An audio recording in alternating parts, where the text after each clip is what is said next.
नाम संजय मथरानी है। मेरा नाम राजेश कुमार है। मेरा नाम डॉक्टर सोरठ सिंधु है। मेरा नाम प्रहमंगी है। मेरा नाम डॉक्टर राजवंती कुमारी है।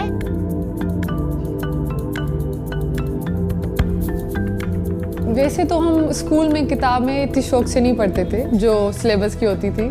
सोशल स्टडीज़ पढ़ते थे, उसमें ऐसी चीज़ें होती थी कि हिंदू जो है अपनी बेटियों को सही से ट्रीट नहीं करते, उनको मार देते थे। पुराने ज़माने में उनको ज़िंदा ज़मीन में दफन कर देते थे। मेरे अपने एक भांजे ने मतलब स्कूल में उसको पढ़ाया गया कि काफिर का मतलब बुतों की पूजा करने वाला। तो जब वो घर आया और अपने अब्बू से पूछा कि अब्बू हम काफिर हैं, ऐसी चीज़ें हम पढ़ते थे तो इस तरह से होता था कि सब क्लास के जो लोग होते थे मेरी तरफ एकदम से देखते थे।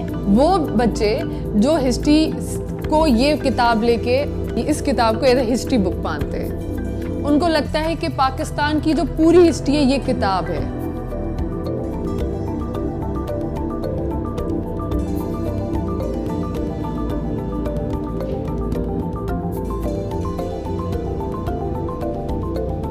मेरे पास मुताला पाकिस्तान बुक है और ये 11वीं और 12वीं जमात के लिए है। पेज नंबर 33 पे ये लिखा हुआ है, इंसानियत दुश्मन हिंदुओं और सिखों ने हज़ारों बल्कि लाखों औरतों, बच्चों, बूढ़ों और जवानों की इंतहाई बेदर्दगी और संगदिली से कत्ल किया और बेआबरू किया।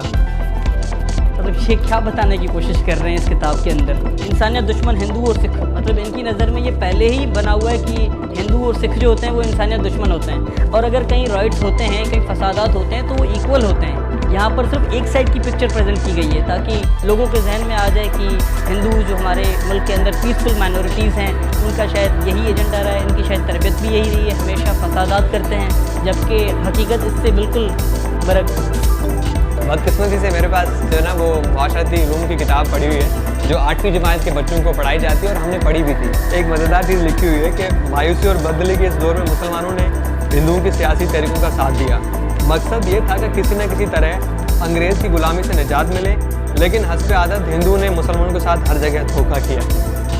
धोखा करना तो मतलब ये कि ये तो कोई भी कर सकता है, मतलब ये कि चाहे वो हिंदू हो, चाहे मुसलमान हो, चाहे सिख हो, चाहे ईसाई हो। मतलब अगर वो चाहते मतलब तरीके से लिखना तो ये लिख सकते थे कि मतलब कांग्रेस ने दूसरी जो जमात थी उनके साथ धोखा किया। मेरे पास मुताला पाकिस्तान 9वीं और 10वीं जमात। तहरीक खिलाफत के बारे में जिस तरह से पता है उसमें ये एक चीज़ लिखी गई है, मुसलमान और हिंदू एक दूसरे के साथ मिलकर काम किया, लेकिन ये इत्तेहाद ज़्यादा देर ना चल सका और हिंदुओं की मुसलमान दुश्मनी उजागर हो गई।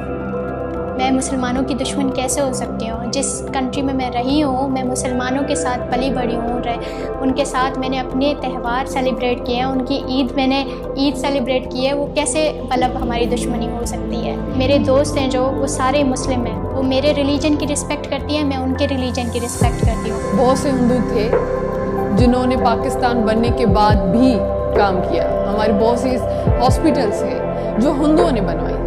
अगर इतनी दुश्मनी होती तो वो हॉस्पिटल्स के बाहर लिख रखते कि यहाँ पे जस्ट हिंदू ही आ सकते हैं, मुसलमान कोई भी नहीं आ सकता। मुसलमानों की आमद से पहले हिंदू लिबास के मामले में सलीकामंद न थे। वो अपने जिस्म को 1 या 4 चादरों से ढांप लेते थे। मुसलमानों ने पहली दफ़ा लिबास सीने का तरीका राइज किया जो ज़्यादा बापर्दा और ज़्यादा खूबसूरत था। मेरे हिसाब से लिबास का कोई मज़हब थोड़ी होता है, किसी मज़हब की कोई यूनिफॉर्म नहीं होती। कपड़ों का ताल्लुक आपका कल्चर, आपकी तहजीब, आपके मुआशरे से ताल्लुक रखती है बात। मुझे जो कंफर्टेबल लगेगा मैं वो पहनूंगा अपने वेदर के हिसाब से, और जिस ओकेजन पे या जिस मौके पे जो चीज़ पहनना चाहूँ तो वो मेरा राइट बनता है, फ्रीडम है मेरी। इसी बुक के पेज नंबर 2 पे यहाँ पर लिखा हुआ, तंग नजरी ने हिंदू समाज को मफलूज कर रखा था।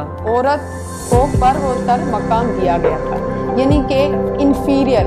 क्या लिख रहे हैं ये? हमारे हिंदू मज़हब में औरतों को इतने हकूक़ हासिल हैं शायद ही कहीं हासिल हो। हम 5 बहनें हैं तो हमारी फैमिली में ऐसा कभी नहीं हुआ।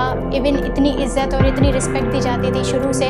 जो कपड़े मेरे लिए आते थे बहनों के लिए भी वैसे ही सेम शॉपिंग होती थी। जो खाना मेरे लिए आता था, उनके जो खिलौने मेरे लिए आते थे, बहनों के लिए भी वही चीज़ें आती थी। कभी फ़र्क हमने देखा ही नहीं। हिंदू मज़हब में अगर आप देखें तो देवियों की तो पूजा की जाती है।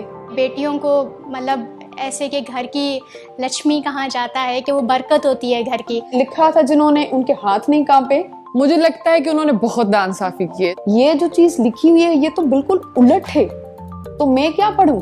वो जो मैं देखूं वो जो मैं पढ़ूं। ये चीज भूल गए कि बहुत से हिंदू हैं जो पाकिस्तान को आगे करने के लिए भी काम कर रहे हैं। आप मजहबी हमांगी, रवादारी और काफ़ी ऐसी चीज़ें सिखाए। मैं इन राइटर्स को और इनके साथ साथ इनके पूरे एडिटोरियल बोर्ड को यही मशवरा दूंगा, होश के नाखून ले लें, निसाब को स्क्रूटनाइज करने की ज़रूरत है और फ़ौरन जितना कर लें बेहतर है।